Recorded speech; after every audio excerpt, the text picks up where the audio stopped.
Welcome to the last part of the trilogy on Africans who have transformed the world with their courage.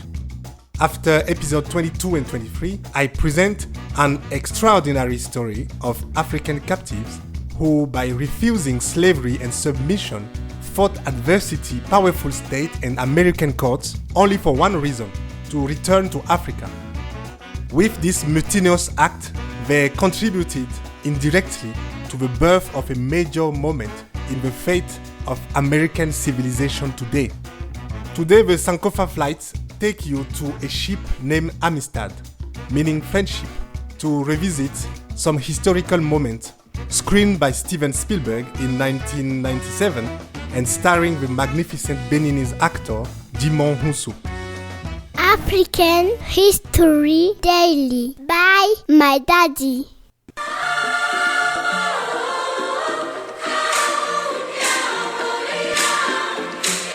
We sail off to the coast of current Sierra Leone. On this day of 1839, the sun rises and its rays light up a barrack at the edge of the beach. Inside, cage-like animals, almost 600 African captives awaiting the arrival of the Tekora, an illegal slave ship.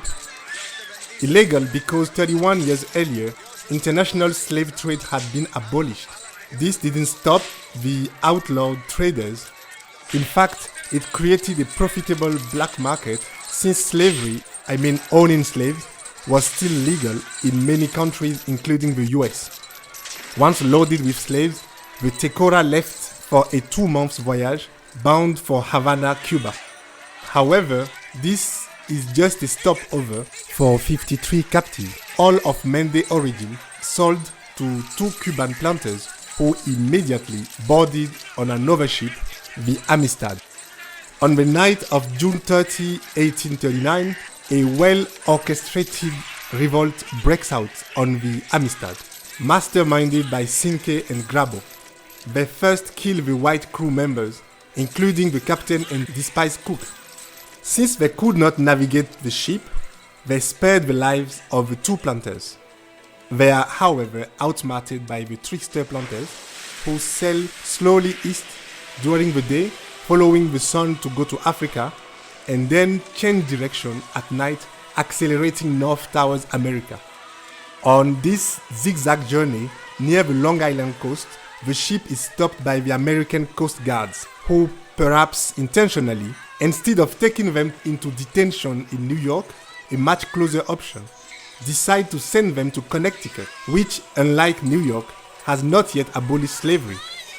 The 35 surviving captives find themselves in prison for piracy and murder. While in prison, their fate created a heated debate. Soon, the whole nation follows this story closely. People line up in front of the prison to see them.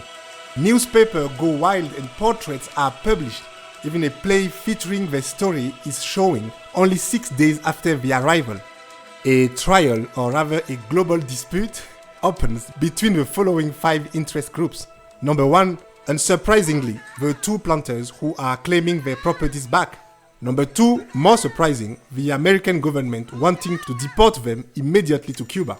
Then number 3, the most bizarre one, the Spanish royal house, which claimed rights on the captives because Cuba is still their colony. And then you have 4th, the American Coast Guard, who claim salvage right to the ship and human cargo. And finally, number 5, the captive themselves, who refuse the status of slave, arguing they were born free. Lawyers wanted to defend them, but there is a language barrier. Clearly, TOEFL was not a condition for immigration in those days. Finally, this obstacle was overcome thanks to a black British sailor of Mende origin found in the port of New York after almost 2 months searching. The trial starts finally. The first trial rules in favor of the captive. As such, Her Catholic Majesty's claims of ownership have no merit. Neither, of course, do those for salvage made by Lieutenants Meade and Gedney. I hereby order the...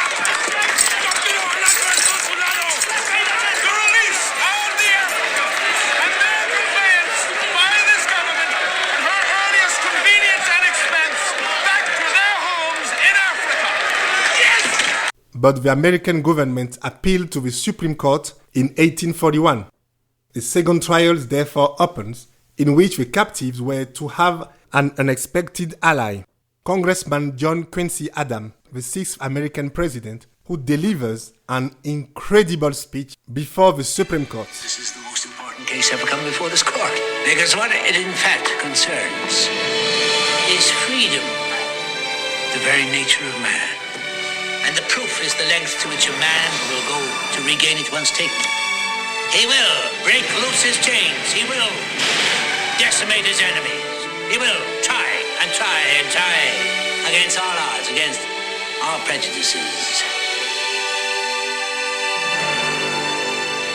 to get home. A verdict still in favor of captives, still free to return home, but this time at their own expense.